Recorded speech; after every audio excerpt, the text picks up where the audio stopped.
আয়াত আসলো, ইয়া আইয়ুহাল্লাযীনা আমানু কুতিবা আলাইকুমুস সিয়াম, তোমাদের মাঝে যাদের ঈমান আছে তাদের উপর সিয়াম বাধ্যতামূলক করা হলো। ঠিক আছে, কামা কুতিবা আলাল্লাযীনা মিন ক্বাবলিকুম, যেভাবে এটা বাধ্যতামূলক করা হয়েছিল তোমাদের পূর্বে যারা এসেছিল তাদের উপর। এই লোকেরা কারা?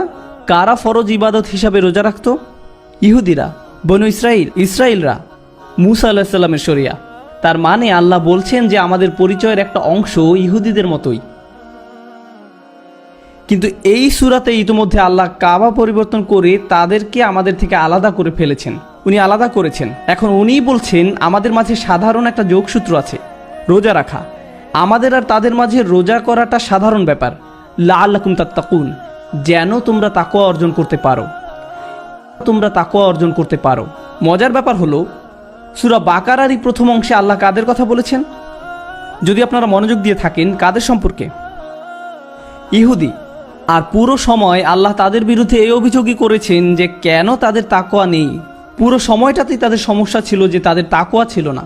আর এখন আল্লাহ বলছেন আমরা তাকওয়া অর্জন করতে পারি। আর এখন আল্লাহ বলছেন তোমাদেরকেও সেই একই জিনিস দেয়া হলো তাদের মতো, যেন আমরা তাকওয়া অর্জন করতে পারি। তো প্রথমে যে আলোচনাটা আমি আপনাদের সাথে করতে চাচ্ছিলাম তা হলো, রোজা হচ্ছে এমন একটা জিনিস যা পূর্ববর্তী জাতিরও ছিল, আমাদেরও আছে। কিন্তু প্রশ্ন হলো কেন আমরাও রোজা রাখি? যেন তাকওয়া অর্জন করতে পারি। তাকওয়াকে বেশিরভাগ সময়ই অনুবাদ করা হয় আল্লাহ ভীতি হিসাবে। তাকওয়া শব্দটি এসেছে উকওয়া থেকে, যার অর্থ হলো সুরক্ষা। সেটা কি? তাকওয়া অনেকটা ইত্তিকার সাথে সমতুল্য, যার মানে সুরক্ষা চাওয়া, যাতে নিজেকে সুরক্ষিত করা যায়। এই কারণেই কিয়ামতের দিন, শেষ বিচারের দিনে সবাই নিজেকে সুরক্ষিত করতে চাইবে। আল্লাহ বলছেন ফাকাইফা তাত্তাকুনা ইন কাফারতুম ইয়াউমা ইয়াজআলুল উইলদানা শিবা, অতএব তোমরা কি রূপে আত্মরক্ষা করবে যদি তোমরা সেই দিনকে অস্বীকার করো, যেদিন বালককে করে দিবে বৃদ্ধ। তাই আল্লাহ তাত্তাকুন শব্দটি ব্যবহার করেছেন যাতে আমরা নিজেকে সুরক্ষিত করতে পারি, সেটা বোঝাতে। এটা হচ্ছে তাকওয়ার আসল অর্থ। আল্লাহ বলছেন আল্লাহ তোমাদেরকে রোজার বিধান দিচ্ছেন যাতে তোমরা নিজেকে বাঁচাতে পারো। মানে কি এটার? চলুন বোঝার চেষ্টা করি এটার মানে কি। আমাদের মানুষদের নির্দিষ্ট কিছু প্রশিক্ষণ আছে। আপনি যদি কোনো কিছুতে ভালো করতে চান তাহলে আপনাকে সেই প্রশিক্ষণের মাঝে দিয়ে যেতে হবে। বিশেষত শারীরিক প্রশিক্ষণ। যেমন ধরুন কেউ সৈনিক হতে চান বা তারা পুলিশ অফিসার হতে চায়, তখন তাদের কিছু প্রশিক্ষণের মধ্য দিয়ে যেতে হয়। আর তাদের শরীরের সাথে তা অভ্যস্ত হতে শুরু করে। যেমন প্রথম দিকে খুব কঠিন থাকে ব্যাপারটা, আস্তে আস্তে সেটা তাদের জন্য সহজ হয়ে যায়। এই যে প্রশিক্ষণের ধারণাটি, যেটা আপনাকে শেখায় কিভাবে কঠিন পরিস্থিতিতে টিকে থাকতে হবে। ও আরেকটি কথা, এই প্রশিক্ষণকালীন সময়ের অনুশীলনগুলো তুলনামূলক সোজা। যেমন ধরুন যখন কোনো অগ্নি নির্বাপন কর্মীকে প্রশিক্ষণ দেওয়া হয়, তারা আগুন ধরায় ঠিকই, কিভাবে নেভাতে হবে সেটা শেখানোর জন্য, কিন্তু সেই আগুনটা থাকে নিয়ন্ত্রিত। আসল পরিস্থিতিতে যেরূপ আগুন লাগে এটা সেরূপ নয়, এটা নিয়ন্ত্রিত। তাই ব্যাপারটা অনেকটা সহজ। তারা হয়তো আপনাকে বিল্ডিংয়ের উপর থেকে লাফ দিয়ে পড়তে বলবে, কিন্তু সেটা অনেকটা সহজ, এটা বাস্তবের মতো নয়। একই ঘটনা রোজার ক্ষেত্রেও ঘটে। রোজা রাখা অবস্থায় আপনি প্রতিনিয়ত কিছু অনুভব করেন, তাই না? বিশেষত কাতারে কিংবা এরকম মরু অঞ্চলে আপনি প্রতিনিয়ত তৃষ্ণা অনুভব করেন, আপনি প্রতিনিয়ত ক্ষুধা অনুভব করেন। এমন একটি মিনিট যায় না যখন আপনি এরকম অনুভব করেন না। আপনার গলা আপনার সাথে যুদ্ধ শুরু করে, আপনার কণ্ঠনালী যেন চিৎকার করে আপনার কাছে পানি পানি পানি বলে। আপনি পছন্দ করেন বা না করেন, আপনার গলা আপনার কাছে মিনতি শুরু করে। আর আপনি আপনার গলাকে ধমক দিয়ে বলেন, হেই চুপ করো, এখনো মাগরিবের সময় হয়নি। আপনার পেট আপনার সাথে কথা বলতে শুরু করে, অনেক সময় বেশ জোরেই কথা বলে। এই কি হচ্ছে উপরে, খাদ্যের যোগান বন্ধ কেন? অনেক সময় অনেক জোরেই কথা বলে। আর আপনি বলেন, হেই এখনো ফজর, আর তুমি এখনই চিৎকার শুরু করে দিলে। আপনি নিজেই নিজের সাথে কথা বলতে থাকেন। কিন্তু আসলে জানেন কি হচ্ছে? আপনি যখন রোজা রাখেন, আপনার ভিতরে একটি শরীরবৃত্তীয় যুদ্ধ হয়। আপনার গলা আপনার বিরুদ্ধে থাকে, আপনার পেট আপনার বিরুদ্ধে থাকে, আপনার শরীর দুর্বল হয়ে যায় এবং আপনার কাছে মিনতি করে, দয়া করে আল্লাহর অবাধ্য হও। আর আপনি সারাদিন রোজা করেন আপনার শরীরের বিরুদ্ধে যুদ্ধ করে, আর বলেন না না, আমার অন্তর আল্লাহর কাছে সমর্পণ করেছি, তাই আমার পুরো শরীর যদি কিছু চায়ও আমি তাকে সেটা দিব না। আপনি আপনার অন্তরকে, আপনার শরীরকে নিয়ন্ত্রণ করার প্রশিক্ষণ দেন। যখন আপনি রোজা রাখেন আপনি এটাই করেন, আমিও এটাই করি যখন রোজা রাখি। কেন এটা গুরুত্বপূর্ণ? এটার মূল উদ্দেশ্য কি? কারণ যখন রোজা শেষ হয়ে যাবে আপনার অন্তর তখন আপনার শরীরকে নিয়ন্ত্রণ করার জন্য তৈরি হবার কথা। তাই আপনি যেটা ইচ্ছে সেটা খাবেন না, যেখানে ইচ্ছে সেখানে যাবেন না, যেদিকে ইচ্ছা সেদিকে তাকাবেন না, কারণ এই সব আকাঙ্ক্ষাগুলো কার? আপনার শরীরের। কিন্তু আপনি যখন রোজা করেন তখন কে অনেক শক্ত হয়? আপনার অন্তর শক্ত হয় আর আপনার শরীর দুর্বল হয়। ইন্না যালিকা মিন তাকওয়াল কুলুব। অন্তর হচ্ছে তাকওয়ার বাসস্থান। আপনি যখন আপনার শরীরকে দুর্বল করছেন তখন আপনি আপনার অন্তরকে শক্ত করছেন। আপনি বিভিন্ন কাজ থেকে নিজেকে বিরত রাখতে শিখছেন। তাই আমার প্রিয় তরুণ প্রজন্ম, যদি আপনি রোজা রেখে বাসায় আছেন আর বসে বসে সিনেমা দেখছেন, তাহলে আপনি আসলে রোজা রাখছেন না। আপনি রোজা রাখছেন না, কারণ আপনার অন্তর এখন আপনার ভুল আকাঙ্ক্ষাগুলোর কাছে হার স্বীকার করছে। রোজা রাখার এই অনুশীলনটার উদ্দেশ্যই হলো যে আপনি প্রতিনিয়ত মনে করবেন যে যেভাবে আমি আমার ক্ষুধা তৃষ্ণার বিরুদ্ধে যুদ্ধ করেছি, আমাকে আমার চোখের আকাঙ্ক্ষার বিরুদ্ধে লড়তে হবে, আমাকে আমার মুখের বিরুদ্ধেও লড়তে হবে, আমাকে আমার জিহ্বার বিরুদ্ধে লড়তে হবে, আমাকে আমার আকাঙ্ক্ষার বিরুদ্ধে লড়তে হবে, আমাকে আমার হরমোনের বিরুদ্ধেও লড়তে হবে, আমাকে এখন আমার সব কিছুর বিরুদ্ধেই লড়তে হবে। এর মাঝে দৃশ্যমান তা হলো খাওয়া আর পান করা থেকে বিরত থাকা, কিন্তু আর সব কিছুই রোজার মাঝে আছে। লাআল্লাকুম তাত্তাকুন। আশা করা যায় তোমরা আল্লাহ ভীরু হতে পারবে। এই জিনিসটাই যদি আমাদের মনে না থাকে, তাহলে বনি ইসরায়েলের সাথে আমাদের আর কোনো পার্থক্য থাকছে না। তারাও রোজা রাখতো, কিন্তু তাদের মাঝে কি ছিল না? তাদের তাকওয়া ছিল না। আপনি যদি এটাই ভুলে যান যে কেন আপনি রোজা রাখছেন, তাহলে আপনি তাই করছেন যা বনি ইসরায়েলরা করত। আল্লাহ আপনাকে বলছেন কুতিবা আলাইকুম আসসিয়াম, আলাইকুম মুকদ্দাম, বলা হয় জার মাজরুর মুকদ্দাম, বিশেষত তোমাদের উপর, এখন তোমাদের পালা। আমি তোমাদের তাই দিচ্ছি যা আগের প্রজন্মের ওদেরকেও দিয়েছিলাম। তারা এর থেকে কোনো উপকার পায়নি, তারা তাকওয়া অর্জন করতে ব্যর্থ হয়েছে। আল্লাহ এটাই বলছেন। যখন আমাদের উপর রোজা ফরজ করেছেন এটাই বলছেন। মানুষ যখন রোজার কথা চিন্তা করেন তখন কোন জিনিসটা প্রথম তাদের মাথায় আসে? ইফতারের কথা। তারা ইফতারের কথা চিন্তা করে। রোজা হচ্ছে বাস্তব জীবন মোকাবেলা করার জন্য আপনার প্রশিক্ষণ।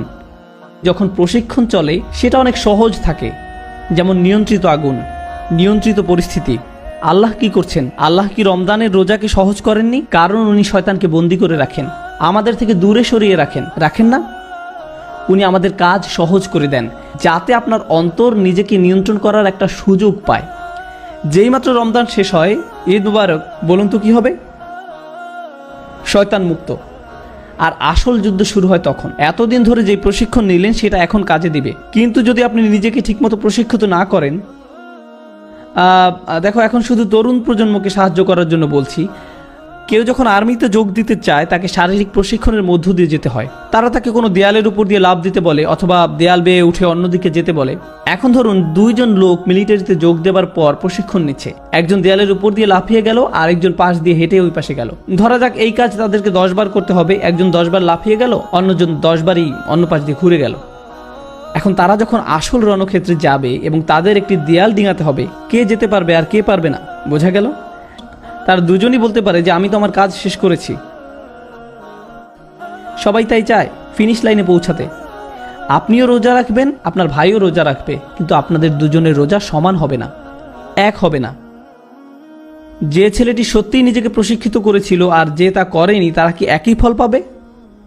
এখন চলুন সামনে আগাই। আল্লাহ বলছেন আইয়ামাম মাদুদাত, আইয়ামাম মাদুদাত, তার মানে অল্প কিছুদিন। জানেন এর মানে কি?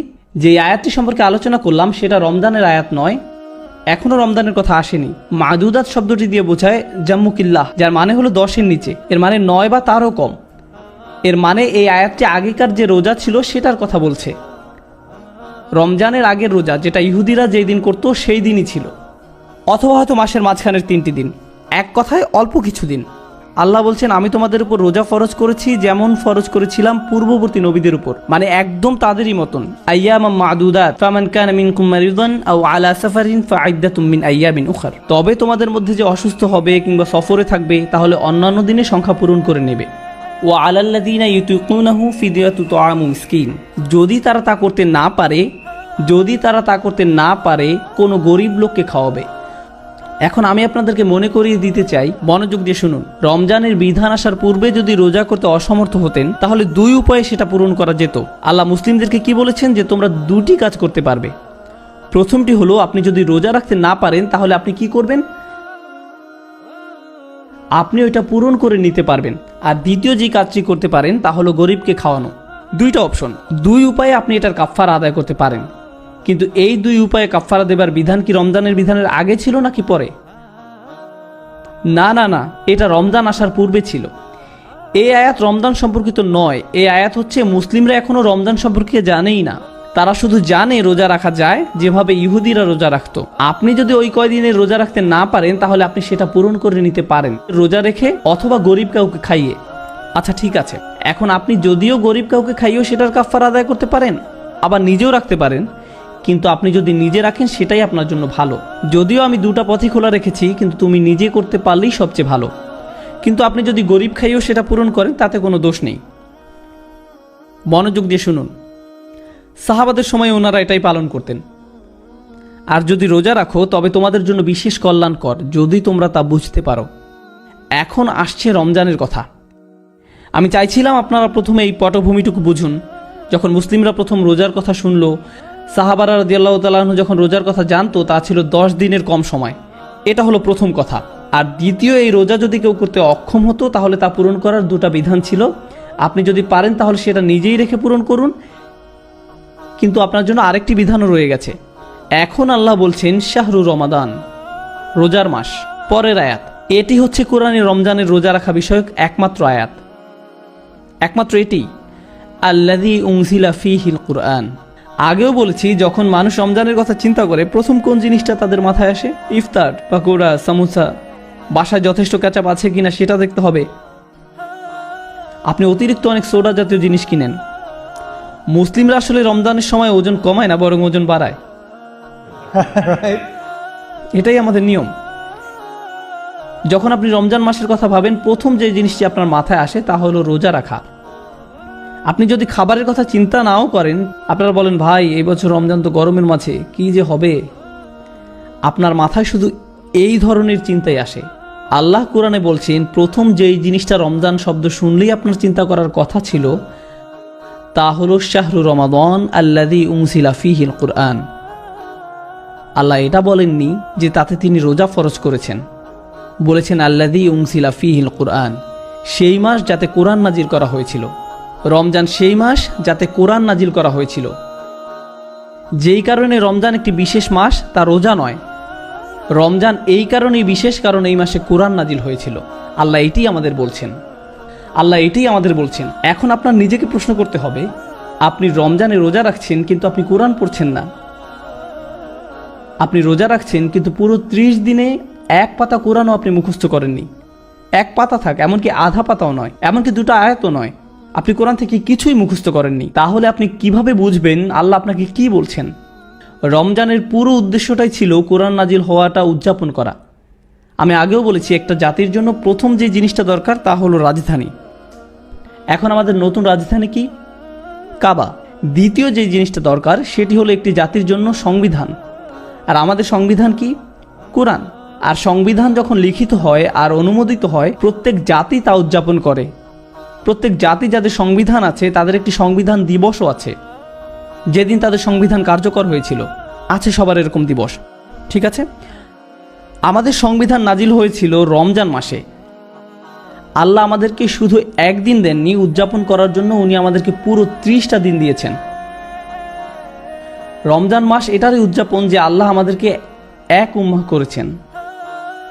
এখন আমাদের নিজস্ব রাজধানী আছে, নিজস্ব সংবিধান আছে, এবং আমাদের নিজস্ব রোজা রাখার দিন আছে। ইহুদিরা যেদিন রোজা রাখতো এটা আর সেই দিন নেই। আর আইয়াম মাদুদাত নয়, পুরোপুরি আলাদা করে ফেলেছেন। রমজানের পুরো উদ্দেশ্যটাই ছিল কোরআন নাজিল হওয়াটা উদযাপন করা। এটা শেষ। তাই আপনি যদি নিজেকে ইয়া আইয়ুহাল্লাযীনা আমানু এর অন্তর্ভুক্ত করতে চান, তাহলে আপনাকে আপনার নামাজের দিক পরিবর্তন করতে হবে, আপনাকে রোজা রাখার দিন পরিবর্তন করতে হবে। অন্য কোনো অপশন নেই। এর আগে বলা হয়েছিল ওয়ারকাউ মা'আর রাকিঈন, আপনাকে বলা হয়েছিল যারা রুকু করে তুমি তাদের মতো রুকু করো, এবং এতে তাদেরও কোনো সমস্যা ছিল না, কারণ তখনও রুকুর দিক একই ছিল। কিন্তু এখন এটা পরিবর্তন হয়ে গেছে। এই ফাঁকে আরেকটি কথা বলে রাখি, সম্প্রতি আমার একজন রেবাই বন্ধুর সাথে দেখা হয়েছিল টেক্সাসে। সে জুডিক স্টাডির একজন গবেষক। আমি তার সাথে মুসা আলাইহিস সালাম আরও নানান বিষয় নিয়ে কথা বলেছিলাম। আমি তাকে জিজ্ঞেস করলাম, তোমরা ইবাদত করো কিভাবে? তোমরা কি রুকু দাও? কারণ কোরআন ইহুদিদের সম্পর্কে বলেছে ওয়ারকাউ মা'আর রাকিঈন। আল্লাহ বলেননি ওয়াসজুদু মা'আস সাজিদিন সাল্লু মা'আল মুসাল্লিন। কেন আল্লাহ ইহুদিদেরকে এটা বললেন? তাই আমি জিজ্ঞেস করলাম, তোমরা রুকু করো? আমি জানি তোমাদের সিজদা আছে, রুকু আছে। তো সে বলল আমাদের কিছু রুকু আছে যেটা আমরা বছরে একবার করি, এক সময় এটা একটা নিয়মিত ব্যাপার ছিল। আমি জানতে চাইলাম তোমাদের সিজদা আছে? সে বলল হ্যাঁ, আমাদের সিজদাও ছিল, যাতে আমরা মাটিতে মাথা নত করতাম। এখন আমরা আরেকটা ইবাদত করি যাতে আমরা ফরিয়াদ জানাই যে কেন এটি আর এখন করি না। ইয়া সালাম। আমি এটা বানিয়ে বলছি না, সে আমাকে বলেছে, এটা একজন রেবাই আমাকে এটা বলেছে। অর্থাৎ তারা সিজদা জিনিসটা একদম হারিয়ে ফেলেছে, আর কিছু রুকু এখনো তারা করে। ওয়ার কাউমা রাকিন। সে আরো যেটা আমাকে বলেছিল তা হলো তাদের ইবাদতের শেষ ভাগটা হচ্ছে রুকু, মানে সিজদা আগে দেয় আর তারপরে রুকু দেয়। তার মানে তারা যদি সিজদা করে তাহলে আগে সিজদা করে তারপরে রুকুতে যায়। আল্লাহ মরিয়ম আলাইহিস সালামকে বলেছিলেন ওয়াসজুদি ওয়ার কাই, কারণ তাদের ইবাদতে সিজদা আগে আর রুকু পরে। যাই হোক, আমরা আবার আমাদের রমজানের বিষয়টাতে ফিরে আসি। শাহরু রমাদান আল্লাযী উনজিলা ফীহিল কুরআন হুদাল লিন-নাস। মনে হচ্ছে মুখে একটা বড় চর খাওয়ার মতো অবস্থা, কারণ তিনি বলছেন কোরআন সকল মানুষের জন্য পথ প্রদর্শক। এই আয়াত শুধু মুসলিমদের জন্য না, এটা মদিনার ইহুদি সম্প্রদায়ের জন্য। তারা ভাবে যে যখন ওহী আসে সেটা কাদের জন্য আসে? শুধু তাদের জন্য, শুধু তাদের জন্য। আল্লাহ বলছেন না, এবার ওহী শুধু তোমাদের জন্য না, এটা সমগ্র মানব জাতির জন্য। হুদাল্লিন নাস। আল্লাহ এটাও বলেননি যে হুদাল্লিল আরব, হুদাল্লিল বানি ইসরাইল, হুদাল্লি বানি ইসমাইল, হুদাল্লি বানি ইব্রাহিম। না না না না, হুদাল্লিন নাস, এটা সমগ্র মানব জাতির জন্য। এটা আমাদের ধর্মের সবচেয়ে সুন্দর জিনিস বলা যায়, আমাদের ধর্মের সবচাইতে সুন্দর জিনিস। আপনি আমেরিকা, অস্ট্রেলিয়া বা খালজিতে বা পাকিস্তানে যে জায়গাতেই কোনো মসজিদে যান না কেন, যত জাতির মানুষই থাকুক না কেন, সবাই এক কাতারে দাঁড়ায়। এমন কোনো ভেদাভেদ করা হয় না যে সবচেয়ে ধনীরা সামনের সারিতে, মধ্যবিত্তরা মাঝের সারিতে, সুইপাররা শেষ সারিতে। না না, এরকম করা হয় না। না না, সবাই এক কাতারে দাঁড়ায়। হতে পারে বস আর কর্মচারী একই সাথে দাঁড়িয়েছে, এমনও হতে পারে কর্মচারী প্রথম কাতারে, বস শেষ কাতারে, এটাও হতে পারে। আবার এমনও হতে পারে যেই লোক আপনার জন্য কাজ করে সে ইমামতি করছে আর আপনি তার পিছনে দাঁড়িয়ে আছেন, এটাও হতে পারে। আল্লাহ এই দিক নির্দেশনা দিয়েছেন সবার জন্য।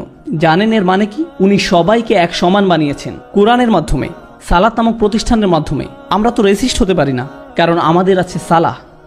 আমাদের মাঝে জাত্যাভিমান থাকার কথা নয়। আমরা এটা বলতে পারি না যে আমার জাতি তোমার থেকে ভালো, আমার জাতীয়তা তোমার থেকে ভালো, আমার ভাষা তোমারটার থেকে ভালো, আমার গায়ের রং তোমারটার থেকে ভালো, আমার গ্রাম তোমারটার থেকে ভালো। এরকম আমরা করতে পারি না। আর জানেন কখন এই জিনিসটা আমাদের আরো বেশি মনে পড়ার কথা? যখন আমরা নামাজে দাঁড়াই, যখন বিলাল রাদিয়াল্লাহু তাআলা আনহু, উসমান রাদিয়াল্লাহু তাআলা আনহুর পাশে দাঁড়ান, সেটা আমাদের মনে করিয়ে দেয় যে আমরা সমান। এটাই হুদাল্লিন নাস, এটার অর্থ এটাই। জানেন কেন আমি এগুলো বলছি? কারণ আমি মুসলিমদের মাঝে এই প্রবণতা দেখেছি, আমি মুসলিমদের মাঝে জাতীয়তাবাদ দেখেছি। আমি দেখেছি মুসলিমরা অন্য দেশীয়দেরকে নিয়ে তামাশা করে, অন্যদেরকে ছোট করে, তাদের সম্পর্কে বাজে কথা বলে, অন্যদের ভাষা নিয়ে বাজে কথা বলে। আরবরা নন আরবদের নিয়ে তামাশা করে, বাংলাদেশিরা পাকিস্তানিদেরকে নিয়ে করে, পাকিস্তানিরা আবার ভারতীয়দেরকে নিয়ে করে, ফিলিপিনোরা মালয়েশিয়ানদেরকে নিয়ে তামাশা করে। কি হচ্ছে আমাদের এসব? আমরা কি নামাজ পড়ি না? পড়ি না নামাজ? আমরা সালাত থেকে শিখছি না কিছু? আমরা কোরআন থেকেও কি কিছু শিখছি না? আমি বলেছি আপনাদের আগেও যে আমাদের শুধু খোসাটাই আছে, ওই অনেকটা ভিতরে ডিম নেই, শুধু খোসা আছে, এরকম অবস্থা। আমাদের ইসলাম অনেক সময় এরকম, আপনাকে দেখতে মুসলিম মনে হয়, মুসলিমরা যেমন কথা বলে আপনি সেরকম কথা বলেন, কিন্তু আপনার হৃদয়ের ভিতরে আপনার দ্বীনের জন্য কোনো ভালোবাসা নেই।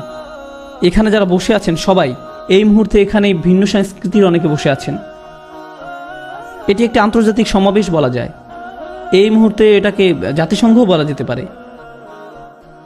একটা কথা বলি, আমি আপনার নাম জানি না, কেউ কেউ হয়তো আমার নাম জানেন, কিন্তু আমি কারো নাম জানি না। কিন্তু জানি আমাদের মাঝে এমন একটা সম্পর্ক আছে যা রক্তের সম্পর্কের চেয়েও গাঢ়। শুধুমাত্র আমরা সবাই লা ইলাহা ইল্লাল্লাহ বলি, এই কারণে এটি রক্তের থেকেও গাঢ়। শুধুমাত্র এই কারণে এই কোরআন আমাদেরকে এক সুতায় গাঁথে। এবং এই কথাটা ইহুদিদেরকেও বলা হয়েছিল। কেন জানেন?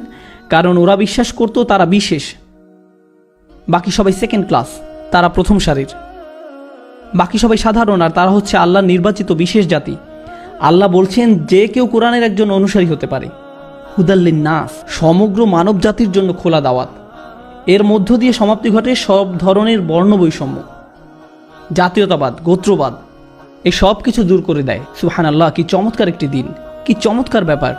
এমনকি আমেরিকাতেও আমি বলতে পারবো যে একই এলাকার মাঝে কালোদের জন্য আলাদা গির্জা আছে, স্প্যানিশদের আলাদা গির্জা, গ্রিকদের আলাদা গির্জা, এমনকি ব্রুকলিনের মতো জায়গাতেও ভিন্ন ভিন্ন জাতির ভিন্ন ভিন্ন গির্জা আছে। আর আপনি একটা মসজিদে ঢুকে দেখবেন, দেখে মনে হবে সেখানে আন্তর্জাতিক সম্মেলন চলছে।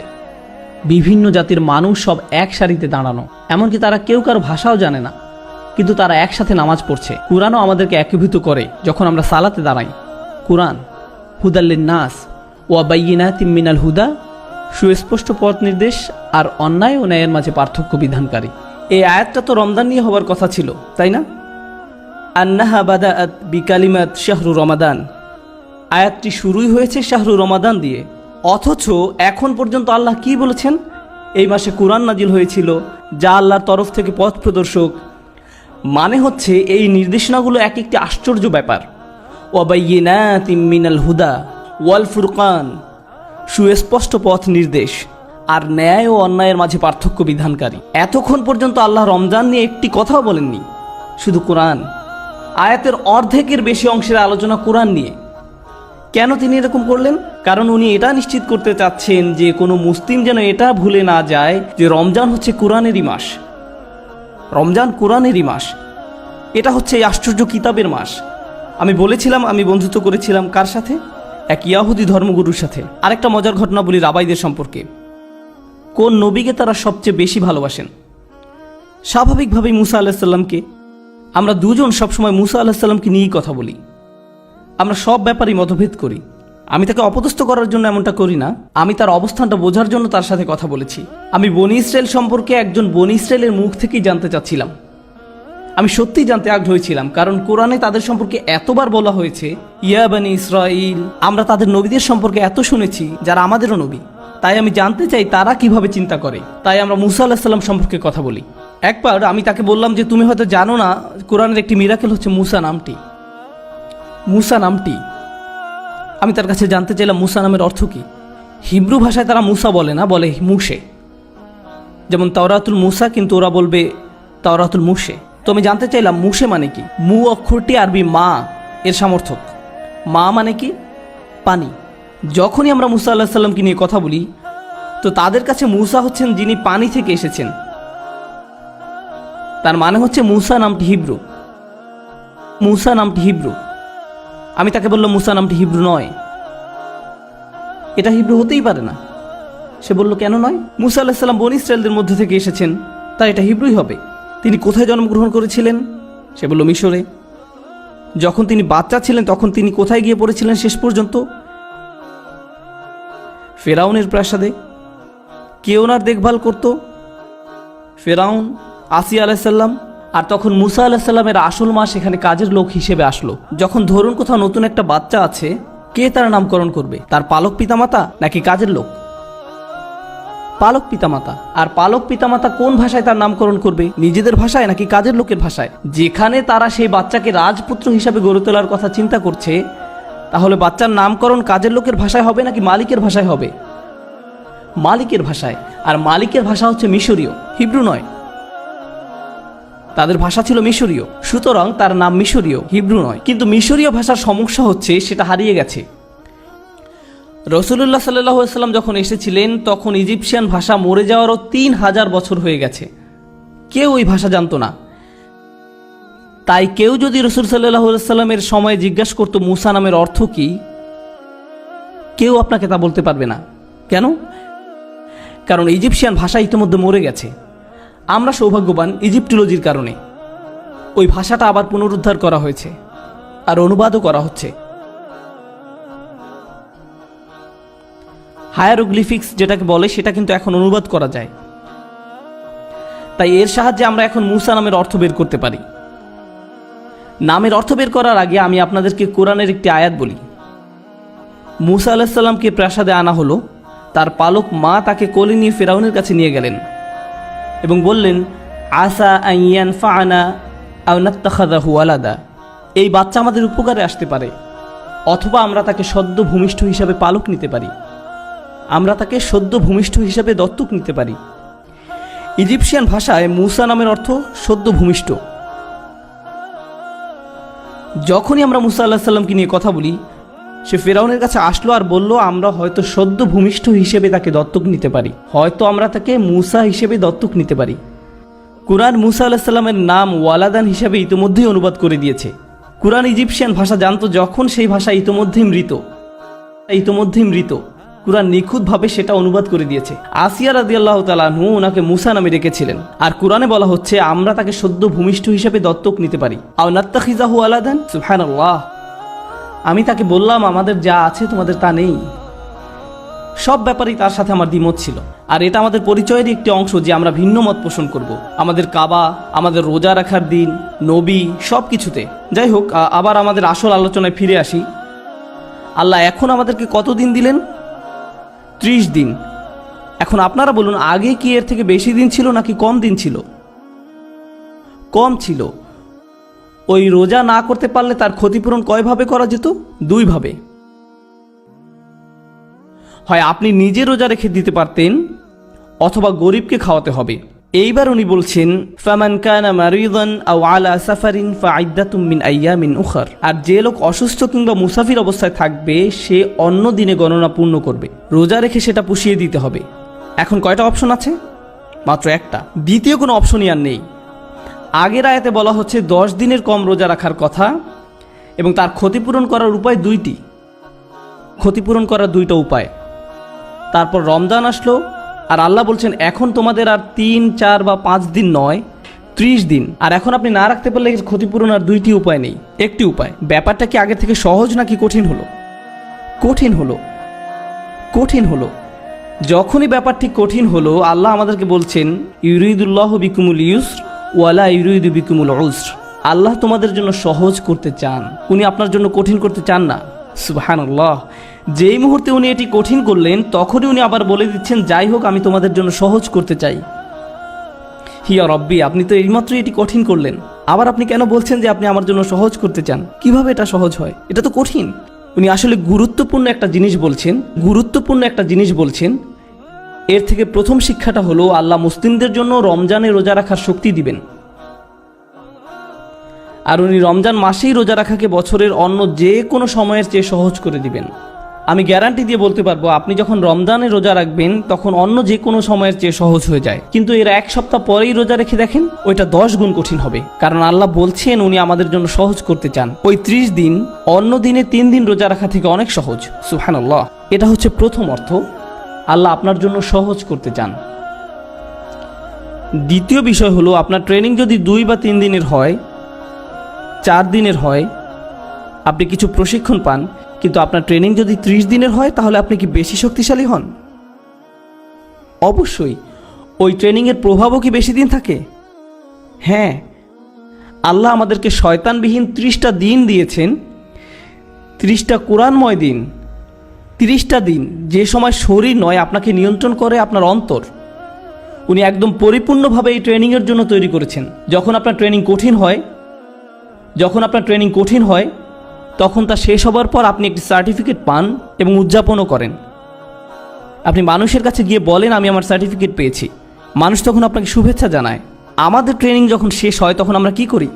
ঈদ পালন করি, আমরা উদযাপন করি। সুবহানাল্লাহ। আমরা সফলভাবে এই বছরের ট্রেনিং শেষ করেছি। কেন এই ট্রেনিং নিচ্ছি আমরা? যেন আমরা বাস্তব জীবনের সাথে মোকাবেলা করতে পারি।